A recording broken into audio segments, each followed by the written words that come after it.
Paghahanda sa posibleng epekto ng bagyong Krising sa sektor ng agrikultura at update sa Benteng Bigas Meron na program, ating pag-uusapan kasama si Assistant Secretary Arnel de Mesa, ang tagapagsalita ng Department of Agriculture. Asek Arnel, magandang tanghali po. Hi, Asek Joey. Magandang tanghali. Magandang tanghali po sa lahat ng taga-subaybay. Asek, ano po ang initial na assessment ng DA tungkol sa posibleng maging epekto ng bagyong Krising sa ating sektor ng agrikultura pati sa pangingisda? Asek Joey, sa ngayon ay binabantayan natin yung typhoon Patni type Tropical Depression Krising. At base dun sa initial assessment natin, pwedeng maapektuhan yung 742,000 hectares para sa rice and corn doon sa mga areas, especially rito sa Cordillera, Regions 1, 2, 3, Calabarzon, Mimaropa, Bicol Region at Western Visayas.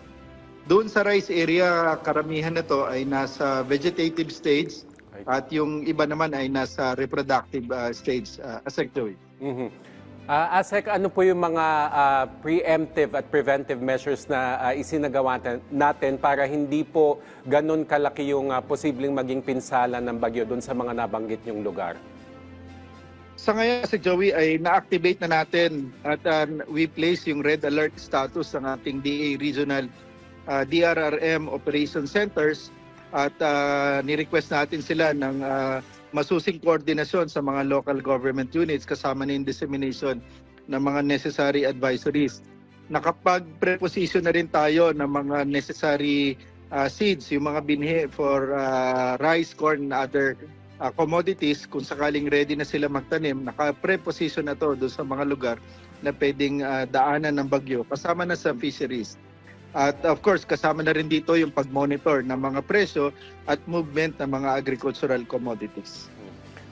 Asek, paano po tinutulungan at tutulungan ng DA ang mga magsasaka at mangingisda na posibleng maapektuhan po ng bagyo? Meron po ba tayong nakaantabay na emergency assistance para po sakaling meron silang pantustos kung sakaling mapinsala po yung kanilang mga sakahan at palaisdaan?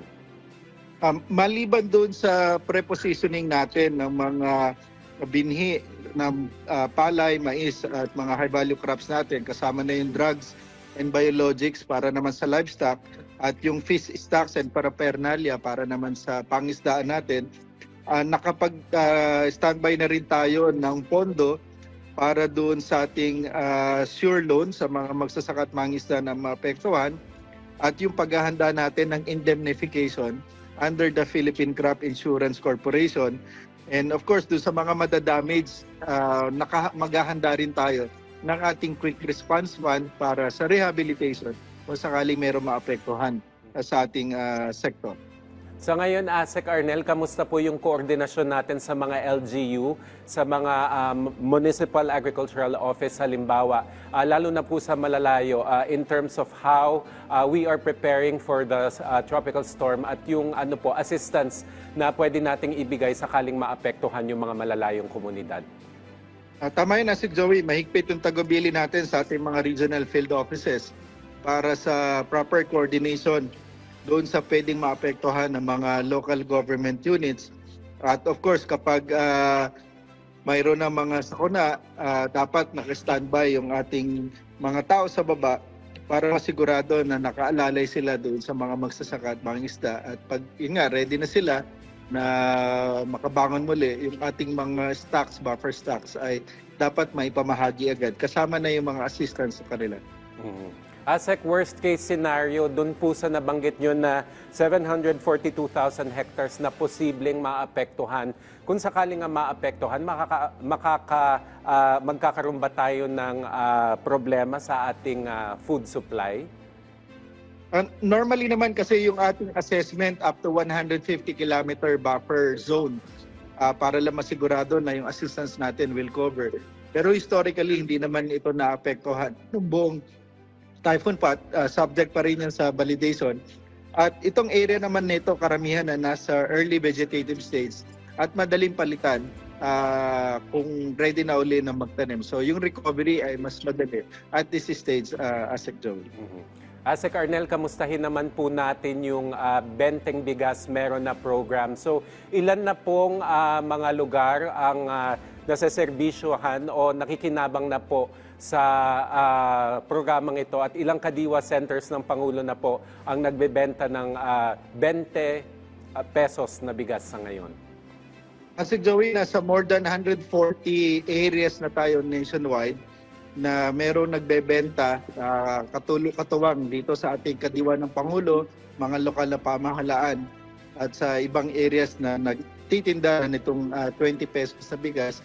Nakapagbenta na tayo ng almost 2,100 metric tons na ang nakinabang na ay more than 230,000 na households or mahigit sa 1 million individuals na sa ngayon. Asek, mahalaga yung papel ng LGU para talaga maibaba sa grassroots level itong 20 pesos na bigas. So, ilan pa po yung inaasahan nating madadagdag na LGUs na magbebenta ng bigas na ito ngayong taon? Sa ngayon, nasa more than 40 LGUs na, Asek Joey, yung kapartner natin sa programa na ito. At marami pang mga lokal na pamahalaan ang nag-signify ng intention na mag-partner sa atin. Bukod nga doon sa DOLE, sa DSWD, itong mga LGUs are very important partners natin para mas marami na maabot nitong 20 pesos na programa natin. Asek, pwede nyo po bang ipaliwanag kung paano po nakatulong sa pagbaba ng food inflation itong availability at pagbebenta po ng mas murang bigas sa ating mga kababayan? Kung titingnan natin, Asek Joey, napaka-importante, malaking bahagi ng pagbaba ng inflation natin, yung dahilan sa food inflation. At sa food inflation, malaking bahagi dyan ay dahil sa bigas. Sa pagtaya ng Philippine Statistics Authority, about 10% dyan ay bigas at mas malaki ang bahagi, up to 38-40% sa bottom na mas may hirap nating kababayan ang inilalaan talaga sa bigas. Kaya pag bumaba ang presyo ng bigas, ay malaki ang nagiging pagbaba sa inflation. In fact, simula noong December last year, ay hanggang ngayong June 2025, ay patuloy ang pagbaba ng food inflation. Noong June, umabot yan sa negative 14% ang pagbaba ng inflation dahil sa pagbaba ng presyo ng bigas.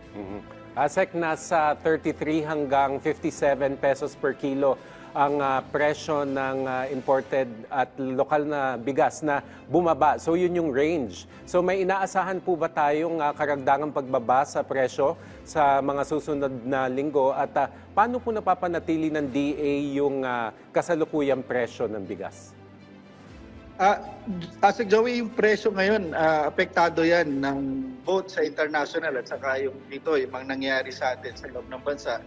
Patuloy yung pagbaba ng presyo ng bigas sa international market. Matandaan natin dati, umabot yan ng $700 per metric ton. Ngayon, nasa 350 o mas mababa pa sa ibang area. At malaking tulong yan para patuloy na bumaba. Kaya yung ating MSRP sa premium imported rice ay nasa 43 pesos na lamang. At yung atin namang mga hakbangin dito, lalo na yung ating 20 pesos na programa ay malaki ang nagiging dahilan dahil bumababa yung presyo ng bigas. Bagamat nakakita tayo ng 30, 33, 35, yung ating monitoring nasa yung prevailing prices nasa 38, 40 at malaki na yung binaba niyan dati na nasa level ng 60 pesos, Asek Joey. Asek, may iba't iba palang RFA varieties. Meron po yung RFA 5, RFA 25, RFA 100. So paano po ito nakakatulong na gawing mas abot kaya ang presyo ng bigas para sa ating mga mamimili? Tama yan. Bukod doon sa 20 pesos na bigas na very targeted doon sa ating mga vulnerable groups, itong Rice for All natin ay para sa lahat ng ating kababayan. Tama, meron tayong Rice for All 5% broken. Ito ay ang presyo nito ngayon ay 43 pesos per kilo. Pag sinabing 5% broken, premium quality ito, konti lang yung durog, marami yung head rice. So yun namang RFA 25, ibig sabihin 55% yung broken. So maganda pa rin naman ito na klase. presyo nito ay 35 pesos per kilo. At yung panghuli, yung tinatawag natin na RFA 100% broken. So ito yung medyo durog, presyo nito ay 33 pesos kada kilo. Ito naman, additional na mas mababang presyo kaysa sa prevailing market prices natin na nakakatulong din para mas mapababa pa yung presyo ng bigas.